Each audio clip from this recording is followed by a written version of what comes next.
उत्तराखंड पहाड़ी राज्य है और पहाड़ों में कई तरह की समस्याएं हैं। यह सच है कि सरकार योजनाओं को पहाड़ तक पहुंचाने में जुटी है, लेकिन यह भी सच है कि विकास कार्यों के लिए पर्यावरण को भारी नुकसान पहुंचाया जा रहा है। लिहाजा लोग सवाल उठा रहे हैं और कह रहे हैं कि विकास तो चाहिए, इन शर्तों पर नहीं। इस रिपोर्ट में देखिए। ये हॉस्पिटल के लिए जगह दी थी, तो वन पंचायत ये जो थी पूरी लुंठड़ा की थी। इसकी देख रेख तो गांव वाले ही करते थे, तो हमें बिना हमारे परमिशन के इन्होंने इतने पेड़ काट दिए। आवासीय भवन सड़क के लिए काटे गए पेड़। ग्रामीणों ने कहा, पहले क्यों नहीं दी जानकारी। ग्रामीणों ने दी है अस्पताल के लिए अपनी जमीनें। आरोप है कि निर्माण के नाम पर ठेकेदार ने 500 से ज्यादा पेड़ काट डाले। दोनों गांव के लोग बताते हैं कि बेस अस्पताल के लिए कई एकड़ जमीन गांव के लोगों ने ही दी है, ताकि लोगों को बेहतर स्वास्थ्य सुविधाएं मिले। लेकिन गांव के लोगों को ये नहीं पता था कि अस्पताल के पास आवासीय निर्माण और नई सड़क निर्माण के लिए सैकड़ों पेड़ों की बलि दी जाएगी। हमारा ये अभियान था कि सरकार जो यहाँ पर अवैध पेड़ कटान लगातार 1000 पेड़ काटे गए हैं, उसके संबंध में आज पुनः गांव के लोग यहाँ पर एकत्रित हुए हैं और हम सभी का यही कहना है। मैंने अभी प्रदेश के वन मंत्री को फ़ोन मिला है और जिलाधिकारी को मिला है। न जिलाधिकारी फ़ोन मिल रहा है, न एडीएम का फ़ोन मिल रहा है, न डीएफओ का फ़ोन मिल रहा है। हमारा जो पर बात किया जा रहा है, सारे अधिकारी चुप्पी साध कर बैठे हुए हैं। इससे साफ जाहिर होता है कि जो प्रदेश की सरकार है, जो प्रदेश के मुखिया हैं, मुख्यमंत्री, उनके निर्देशानुसार ये पेड़ कटनी चाहिए। ये हॉस्पिटल के लिए जगह दी थी, तो वन पंचायत ये जो थी पूरी लुंठड़ा की थी। इसकी देख रेख तो गांव वाले ही करते थे, तो हमें बिना हमारे परमिशन के इन्होंने इतने पेड़ काट दिए। और हमने बीच में हमारे पास ये आए भी थे सस्तुल लेने के लिए, इसके लिए तो हमने कहा कि इतनी ज़मीन हमारी चले गई बिना परमिशन के, मतलब बिना आपत्ति। गांव वालों ने इसमें कोई वो नहीं किया। देश के लिए तो हमने गांव वालों ने पूरी वो दी इनको।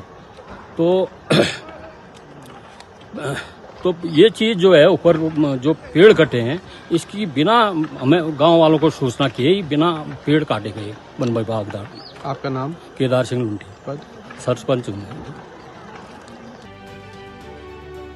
500 से ज्यादा पेड़ों की कटाई हुई है। जाहिर है सवाल तो उठेंगे ही। गांव के लोगों का कहना है कि अगर जांच के बाद दोषियों पर कड़ी कार्रवाई के साथ पेड़ लगाने के लिए अभियान नहीं चलाया गया तो आंदोलन किया जाएगा, क्योंकि ये पेड़ हमारे खून और पसीने से सींचे हुए हैं। ये हमारी वन पंचायत के पेड़ हैं और इनको हम इतनी बेरहमी से काटने नहीं देंगे। पिथौरागढ़ से मनीष चौधरी की रिपोर्ट।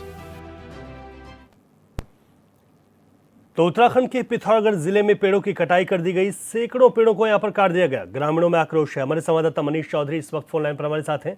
मनीष, उत्तराखंड के पिथौरागढ़ जिले में जो पेड़ों की कटाई का मामला सामने निकल कर आया है, इस पूरे मामले पर विस्तार से बताएगा कि आखिर क्या वजह रही कि इन पेड़ों का कटान किया गया और क्या यहाँ पर परमिशन नहीं थी, जो आरोप यहाँ पर ग्रामीण लगा रहे? जी पंकज जी, मैं बताना चाहूंगा कि ये मामला है पिथौरागढ़ के पुनेरी और लिंठुड़ा गांव के बीच का, जहां पर बेस चिकित्सालय बन रहा है, जो पिथौरागढ़ की स्वास्थ्य सुविधाओं को बेहतर बनाने के लिए राज्य सरकार के द्वारा बनाया जा रहा है। लेकिन पिछले दिनों वहां पेड़ कटान का एक मामला सामने आया। ग्रामीणों के द्वारा कार्यदायी एजेंसी और प्रशासन के ऊपर आरोप लगाए गए हैं कि उनके द्वारा बिना उनकी कोई भी अनुमति के या बिना उनको कोई भी उनके संज्ञान में मामला लाए हुए उनके द्वारा लगभग 500 से ज्यादा पेड़ काट दिए गए। वहीं जब वन विभाग से संपर्क किया गया, वन विभाग से पूछा गया, तो उनके द्वारा बताया गया कि लगभग 187 पेड़ों को काटने की विभाग ने परमिशन तो ली हुई थी। लेकिन जब वहां पर देखा गया तो वहां पर जो पेड़ का गिरे हुए पेड़ों का और वहां जो लकड़ियों का जो अंबार था, वो देखने में तो ऐसा ही लग रहा था कि वो 187 से ज्यादा लगभग पेड़ होंगे। बिल्कुल, तो हमारे संवाददाता मनीष बता रहे हैं कि जहां पर उत्तराखंड के पिथौरागढ़ में पेड़ों की कटाई की गई, पूर्व राज्य मंत्री का भी सरकार पर सियासी हमला है।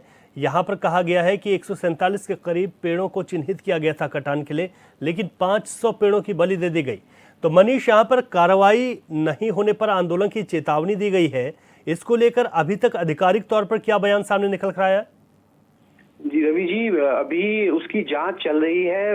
वन विभाग वहां मौके पे पेड़ जो कटे हैं उनकी जांच कर रहा है और वहां पर देखे जा रहे हैं कि लगभग कितने पेड़ कटे थे, क्या जितनों की परमिशन थी, क्या उससे ज्यादा पेड़ काटे गए हैं। तो अभी जांच चल रही है। अभी तो ऐसी कोई कार्रवाई की अभी कोई ऐसी बात हुई नहीं है, लेकिन लगातार ग्रामीणों की यही मांग है कि अगर उनकी वन पंचायतों के पेड़ों को काटा गया, आइंदा से इससे ज्यादा पेड़ अगर कटते हैं तो उनके द्वारा एक उग्र आंदोलन किया जाएगा। और अगर परमिशन से ज्यादा पेड़ कटे भी हैं तो कार्यदायी संस्था और संबंधित ठेकेदार के ऊपर कड़ी से कड़ी कार्रवाई होनी चाहिए, क्योंकि उनका कहना है कि राज्य सरकार और केंद्र सरकार एक तरफ तो ये कहती है कि पेड़ बचाओ और ग्रामीणों को उन्हीं के वन पंचायतों से एक पेड़ काटने की भी अनुमति नहीं मिलती है। जब बात आती है बड़े बड़े ठेकेदारों की या बड़े बड़े एजेंसियों की, तो उनसे कई 100 पेड़ कटा दिए जाते हैं एक छोटे से निर्माण के लिए।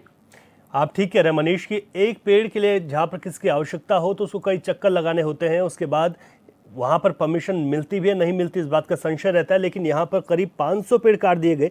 इन पेड़ों में कौन कौन से पेड़ शामिल हैं जिनका यहाँ पर कटान हुआ है मनीष? अभी जी, वहाँ पर जो पेड़ थे लगभग सारे के सारे चीड़ के पेड़ हैं और ज्यादातर जो पेड़ हैं वो चीड़ के पेड़ बताए जा रहे हैं। अच्छा, यहाँ पर जो आवासीय भवन बनना है, साथ ही साथ सड़क भी बननी है, और कहाँ कहाँ पर ये पेड़ काटे गए हैं? क्या इतनी आवश्यकता थी इन पेड़ों को काटने की, या फिर पेड़ों को बचाया भी जा सकता था?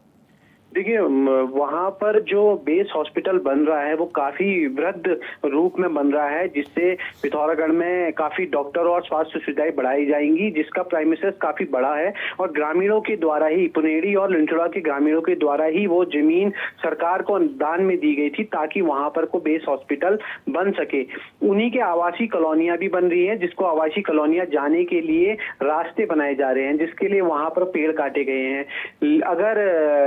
लेकिन अगर कोशिश की जा सकती थी कि अगर कोई ऐसी जगह चयनित की जा सकती थी जहां पर कम पेड़ कट सकते थे, तो उसका विभाग ने पहले आकलन करना चाहिए था। अब ये इनके डीपीआर में इनको क्या रखा गया है, कैसे रखा गया है, तो देखने वाली बात होगी। बिल्कुल, और ग्रामीणों ने यहाँ पर आवाज उठाई है, तो क्या कुछ होगा, ये एक बड़ा सवाल है। शुक्रिया मनीष आपका विस्तार से जानकारी के लिए। नजर भी बनाए रखेगा न्यूज स्पेशल में। अभी के लिए इतना ही।